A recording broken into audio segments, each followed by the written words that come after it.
Les présidents Chirac et Sarkozy ont commis en Afrique 2 crimes que la France paye très cher. L'assassinat de Kadhafi en Libye et le coup d'État contre le président Laurent Gbagbo en Côte d'Ivoire. Les 2 affaires sont remarquablement similaires. Pour résumer, dans les 2 cas, un président français en exercice a sciemment utilisé la force militaire française contre un pouvoir légitime d'un État tiers pour imposer un régime plus favorable à des intérêts privés et, semblerait-il, également pour éliminer des preuves de financement occulte de campagnes électorales françaises.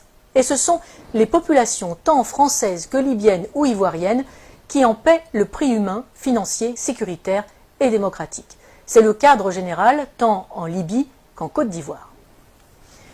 Sur le cas libyen, nous avons régulièrement sur ce même plateau détaillé les conséquences migratoires catastrophiques pour l'Europe et la France depuis que le verrou libyen a été brisé. Nicolas Sarkozy devra en répondre devant la justice, pour l'instant du seul volet financier qui a conduit à l'assassinat du leader libyen avec la complicité des services secrets français, mais il devra également rendre compte tôt ou tard avec le fauteur de guerre BHL des conséquences mortifères pour le peuple libyen et pour l'Europe.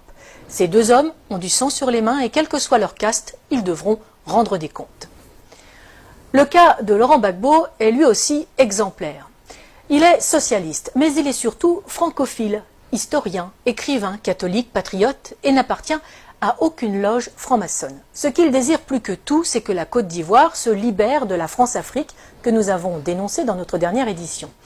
Il veut aller, comme il le dit lui-même, au-delà des discours. Je cite: « Pour l'instant, il n'y a que des discours, tant que les piliers seront debout, la présence de l'armée française, le franc CFA et le choix des présidents, la souveraineté des pays d'Afrique ne sera qu'un leurre et la France-Afrique, la réalité.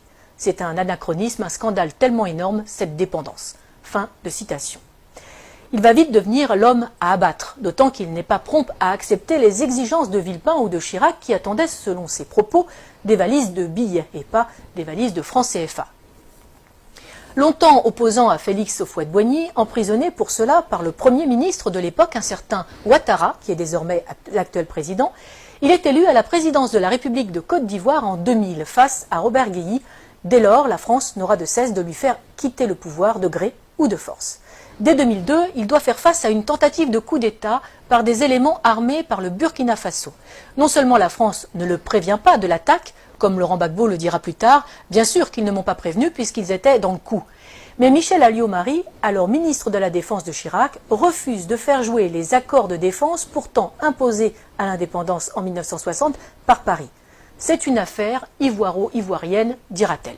Henri Emmanuelli, ancien président PS de l'Assemblée nationale, expliquera cette trahison par cette sentence, je cite, « Laurent Gbagbo a eu depuis le début un souci, faire de la Côte d'Ivoire un pays indépendant. C'est cela qui ne lui a pas été pardonné. » Pour Laurent Gbagbo, ce coup d'État est la conséquence directe d'une loi sur l'assurance maladie qu'il a fait voter. Une loi destinée à mettre en place 2 caisses, une pour les paysans, une pour tous les autres travailleurs, financée par les bénéfices du cacao, du café, de l'EVA, mais aussi des mines de diamants et d'or. Les compagnies de la France-Afrique y voient une menace trop grande pour leur marge. Le coup d'État est donc lancé. La moitié nord du pays sera depuis cette date sous la domination de bandes de pillards et de rebelles. L'immigration de dizaines de milliers d'étrangers et la distribution de cartes d'électeurs visent à fausser le vote des Ivoiriens et à faire main basse sur le sud, Eldorado agricole et minier de l'Afrique. 30% de la population ivoirienne est, selon les dernières estimations, d'origine étrangère. En 2010, lors de l'élection présidentielle à Bouaké, fief de la rébellion et de Ouattara, on relèvera 250 000 votes exprimés pour 150 000 électeurs inscrits. Mais les événements ne vont pas assez vite. Pire, le régime légal de Laurent Gbagbo tient bon et avance vers la modernité. Décentralisation, création de conseils généraux qui s'attellent à la construction de lycées, de dispensaires, de routes. Les succès du Sud, sous le contrôle du pouvoir légal d'Abidjan, font rêver les Ivoiriens de la partie nord qui subissent les pillages et l'arbitraire des rebelles qui soutiennent Ouattara. Laurent Gbagbo est de plus en plus populaire. Si Laurent Gbagbo n'est pas dupe, il confiera depuis sa cellule à La Haye, je cite, « Pour anticiper les coupes d'État, il me suffisait de suivre les cours du cacao ». Il fait preuve de retenue, accepte de discuter même avec les rebelles, et malgré le double jeu du gouvernement français. L'ONUCI, l'opération des Nations Unies en Côte d'Ivoire, saluera même le professionnalisme des opérations militaires de l'armée ivoirienne qui ne provoquent aucun dégât collatéral ni victime innocente. Il faut donc trouver un prétexte.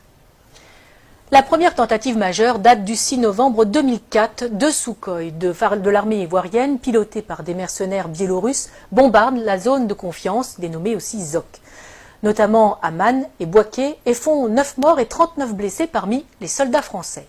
L'armée française réagit et détruit les moyens aériens de la Côte d'Ivoire, ce qui l'empêchera de lutter efficacement contre les rebelles. La force Licorne doit se lancer à l'assaut d'Abidjan. C'est la dernière partie d'un plan en 4 phases. Un plan qui a si bien réussi en Côte d'Ivoire que la France l'a appliqué en Libye et au Mali. D'abord, un appel à l'aide d'un gouvernement fantoche ou rebelle reconnu comme légal. Ensuite, une première promesse d'aide par l'organisation régionale qui se retrouve vite dépassée. Puis un mandat de l'ONU au nom de crimes contre l'humanité, viols, etc. Et enfin, l'intervention de la France sur le plan diplomatique, économique et militaire pour mettre en place les hommes choisis. Mais en 2004, la dernière partie cafouille. Des informations révélées par Wikileaks et des enquêtes de presse suggèrent une manipulation visant à justifier une action militaire contre Gbagbo. En 2016, la juge d'instruction française Sabine Kéris demande le renvoi devant la Cour de justice de la République, la CJR, des anciens ministres Dominique de Villepin, Michel Alliot-Marie et Michel Barnier, suspectés d'avoir permis l'exfiltration des mercenaires responsables de l'attaque contre les forces françaises. Pour Laurent Gbagbo, les services secrets français ont retourné son chef d'état-major, Mathias Doué, pour une attaque sous faux drapeau afin de légitimer la réaction française. Le parquet général près la Cour de cassation a indiqué n'avoir pas saisi à ce stade la commission des requêtes de la CJR. En 2011, alors que Laurent Gbagbo a remporté les élections de 2010, malgré les quelques 450 000 électeurs fantômes rajoutés dans le Nord, Ouattara et ses amis français décident de forcer les urnes. Ils contestent les élections, mais refusent de recompter les bulletins, qui sont détruits. Curieusement, le premier décompte avait été confié à une société française dont le directeur recevra un contrat de plus de 152 millions d'euros par le gouvernement Ouattara. Le 11 avril 2011, après 10 jours de combats à Abidjan et de bombardement de la résidence présidentielle par les forces spéciales françaises de la Force Licorne et l'ONUCI, Laurent Gbagbo est arrêté en compagnie de son épouse Simone par les forces françaises. Ce n'est pas la fin des morts. Des centaines de civils seront arrêtés, torturés et exécutés par les complices de Sarkozy. La famille de Laurent Gbagbo, les militants, les ministres, les professeurs, des fonctionnaires. Autre victime de cet assaut, sans doute l'une des plus belles bibliothèques de livres classiques français de toute l'Afrique, seule richesse reconnue de Laurent Gbagbo et qui sera détruite par les bombes incendiaires françaises, tout un symbole. On peut se douter que les nouveaux maîtres de la Côte d'Ivoire ont mis le pays et les industries en coupe réglée. À commencer par Alassane Ouattara, l'ami intime de Nicolas Sarkozy, de Laurent Fabius et de Martin Bouygues, et aussi, aux surprises, de Georges Soros. Le moindre coupeur de route et assassin du Nord est devenu qui préfet, qui commandant de police, qui chef des armées ou président de l'Assemblée nationale. Les compétences comptent peu, c'est le nombre de fusils à disposition qui prime tout. Mais parlons des Français. Claude Guéant, l'ancien ministre de l'Intérieur et secrétaire général de l'Élysée de Nicolas Sarkozy, a installé une antenne de son cabinet d'avocats à Abidjan, où il fait des allers-retours fréquents pour développer ses affaires et celles de son gendre, Jean-Charles Charqui, devenu conseiller d'Alassane Ouattara. L'ancien ambassadeur de France au moment du putsch est devenu consultant et passe sa vie dans l'ombre de Ouattara. Les chefs militaires de l'opération Licorne sont devenus consultants et se sont vus confier la juteuse modernisation de l'armée ivoirienne. Il ne faut pas non plus oublier les fameuses annulations des dettes africaines. Ces dettes ne sont pas annulées, elles sont en fait privatisées. Les sommes dues et qui ont été payées par les contribuables français sont finalement payées à des entreprises privées du pays créancier pour réaliser des travaux dans le pays créditeur. Travaux largement surfacturés, le plus souvent, les contribuables français sont volés de leur remboursement, les Africains spoliés de leurs investissements. Et généralement, les entreprises favorisées sont dirigées par de grands amis des présidents et ministres en place en France. Ils ne peuvent quand même pas exécuter Laurent Gbagbo, bien que un procès en Côte d'Ivoire, oui, mais sans lui, car il est trop populaire. À la Cour pénale internationale, ce sera mieux, surtout qu'elle est le parfait outil de justice des vainqueurs. Externalisé donc à La Haye pour un procès à charge et inique, le procureur a à sa disposition un budget de plus de 28 millions d'euros. La défense, 76 000 euros.